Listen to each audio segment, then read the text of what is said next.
আমি বনানীতে যখন যক্ষ্মা টেস্ট দিতে গিয়েছিলাম আমার কোরিয়াতে আসার আগে, তখন এক ভাইয়ের সাথে আমার পরিচয় হয়।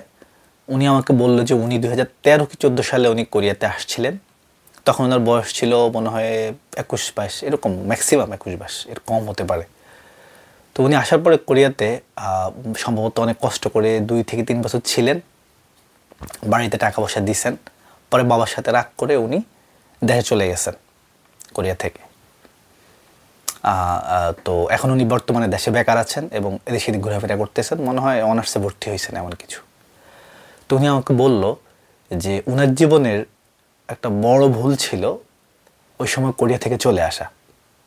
পরে উনি আরও ভেঙে বলল যে আসলে উনার ওই বয়সে কোরিয়া যাওয়াই উচিত হয়নি, কারণ উনি যে বয়সে কোরিয়াতে আসছে তখন ওনার বয়স 20-21 এরকম হবে, আমি এক্স্যাক্টলি মনে করতে পারছি না। বয়সটা আসলে অনেক কম।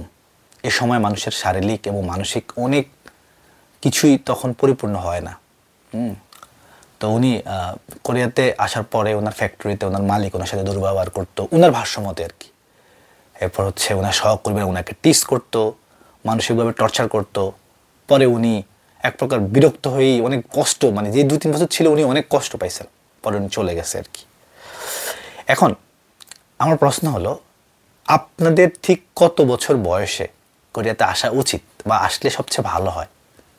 এক্ষেত্রে ভাই অনেক ভিন্ন মত থাকতে পারে। আমার এই ব্যাপারে কারোর কাছে কোনো কিছু বলার নেই, বা এটা আপনার ব্যক্তিগত সিদ্ধান্ত। আমি শুধু আমার নিজের অভিজ্ঞতা থেকে আমি কিছু কথা শেয়ার করব।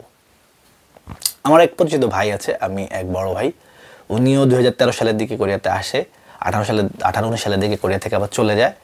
তো উনারও সেম ফ্যামিলি প্রবলেম, তেমন অনেক রকম সমস্যা হয়েছে। উনি এখন দেশে থেকে কোরিয়াতে আসতে পারছেন না, কিছু প্রবলেম হয়েছে। ঘন ঘন কোম্পানি চেঞ্জ করছেন, অল্পতে রেগে গেছেন, বারবার ডিসিশন চেঞ্জ করছেন। এরপর আপনার ওনার E7 ভিসা করতে পারে না, ওনার করতে গিয়ে ওনার যে অনার্সের যে সার্টিফিকেট সেটাও হয়তো ওনার নাই।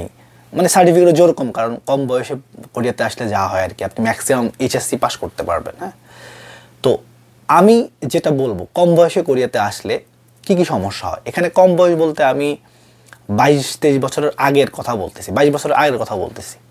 আপনি যদি একটা ভালো কোম্পানি পান তাহলে তো আসলে আলহামদুলিল্লাহ খুবই ভালো, কিন্তু যদি আপনার কোম্পানিটা ভালো না হয় তাহলে সেখানে আপনাকে অনেক কথা শুনতে হবে। আপনার ইম্যাচুরিটির জন্য, আপনার ভুলের জন্য আপনাকে অনেক কথা শুনতে হবে। আসলে ভাই মানুষের জীবনটা না, মানে পুষ্পসজ্জা না, যে আমরা একটা পড়ছি না, একটা পড়া, যে life is not bed of roses, মানে জীবন পুষ্পসজ্জা নয়। অর্থাৎ আপনি পৃথিবীর যেখানেই যান, যাই করেন, সেখানে আপনাকে নানা ধরনের মানসিক এবং শারীরিক প্রতিবন্ধকতা আপনাকে ফেস করতে হবে। তো এই প্রতিবন্ধকতাগুলো, এই চ্যালেঞ্জগুলো ফেস করার মতো শক্তি বা সামর্থ্য আপনার আছে কি না, এটা নির্ভর করবে আপনার বয়স কত, আপনি কতটুকু এক্সপিরিয়েন্স গেইন করছেন আপনার লাইফে। তো আমাদের বাংলাদেশের প্রেক্ষাপটে হয় কি, 22-23 বছরের আগের যারা, তারা অনেক ছোট থাকে, ওরা অনেক কিছুই আসলে জানে না, অনেক রকম মেন্টাল রেজিলিয়েন্স তাদের তৈরি হয় না। ফলে ওরা অল্পতেই ভেঙে পড়ে, অল্পতেই কোম্পানি চেঞ্জ করতে চায়, অল্পতেই ওরা হতাশ হয়ে যায়, ভাবে কেন আসলাম। আসলে কোরিয়াতে আসা তো একটা বিশাল একটা সৌভাগ্যের ব্যাপার, চাইলে তো সবাই আসতে পারে না, আসতে ভাগ্য লাগে।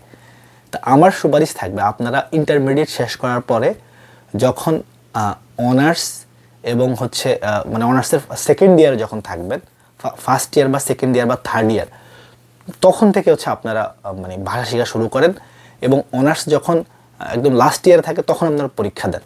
হ্যাঁ, তো এমন হবে যে আপনাদের পরীক্ষা শেষ হওয়ার, আপনাদের অনার্সও শেষ হবে, আপনার আস্তে হয়তো আল্লাহ যদি আপনাকে নিয়ে আসে, আপনার ভিসাও হয়তো 1-2 বছরের মধ্যে হয়ে যাবে। এতে হবে কি, আপনার গ্র্যাজুয়েশনটা কমপ্লিট হবে। মানুষের জীবনে আসলে গ্র্যাজুয়েশনটা অনেক দরকার আছে আমি মনে করি, কারণ এটা আপনাকে অনেক ধরনের ম্যাচুরিটি দেবে, অনেক রকম কমন সেন্স দেবে। আপনি নানা ধরনের মানুষের সাথে চলবেন, ম্যানার বুঝবেন, কীভাবে কথা বলতে হয়, কীভাবে মানুষের সাথে চলতে হয়, এগুলো শেখার কিন্তু আসলে প্রয়োজন আছে। হ্যাঁ, এগুলো আপনি যদি না শিখে কোরিয়াতে চলে আসেন, তাহলে আপনার অজান্তে আপনি অনেক ভুল ডিসিশন নিয়ে ফেলবেন, যেটা ভবিষ্যতে আপনার জন্য হয়তো ক্ষতিকর কারণ হতে পারে। কেমন? তো এটা এই ভিডিওর মেন কথা, যে আপনারা চেষ্টা করবেন 22-এর আগে কোরিয়াতে না আসার জন্য। একটু সময় নিয়ে দেশে 1-2 বছর যদি চাকরি করতে পারেন তাহলে তো আরও ভালো, কারণ দেশের যে চাকরি মার্কেট সেটা হচ্ছে অনেক মানে আপনাকে অনেক কিছু শেখাবে, আপনাকে অনেক ম্যাচিওর করবে, এবং হচ্ছে আপনাকে মানে চাকরি যে আসলে একটা কষ্টের জিনিস, এবং কোরিয়ার জব মার্কেট যে বাংলাদেশের থেকে অনেক ভালো। কি করে ভাই, সর্বোচ্চ আপনাকে হয়তো দুটো গালি দিল, আপনার গায়ে তো আর হাত তুলবেন, আর আপনার গায়ে হাত তুললেও সেটারও অনেক সমাধান আছে, সেটাও আপনি সুবিচার পাবেন। কিন্তু বাংলাদেশে তো আসলে আমাদের তো আসলে ওই ওই আমাদের যে পরিশ্রম করা আমরা তো তার রিটার্ন পাই না। তাহলে আপনারা কেন মানে হচ্ছে মানে কেন দেশে একটু চাকরি না করে চলে আসেন? দেশে একটু চাকরি জব করা দরকার আছে বলে আমি মনে করি। তো এছাড়া সার্টিফিকেট থাকলে ভবিষ্যতে ভিসা আপগ্রেডেশন, উপরের দিকে ওঠা, ভালো কিছু করা, এগুলো করতে অনেক সুবিধা হয়। হ্যাঁ, তো এই হলো আজকের এতটুকুই কথা। সবাই ভালো থাকবেন। ভিডিও ভালো লাগলে দয়া করে ভিডিও সাবস্ক্রাইব আমার চ্যানেলকে সাবস্ক্রাইব করবেন, আর লাইক কমেন্ট তো করবেনই। আর কোরিয়ান ভাষা শিখতে চাইলে আমার মেসেঞ্জারে আমাকে নক দিবেন। ভালো থাকবেন। আসসালামু আলাইকুম।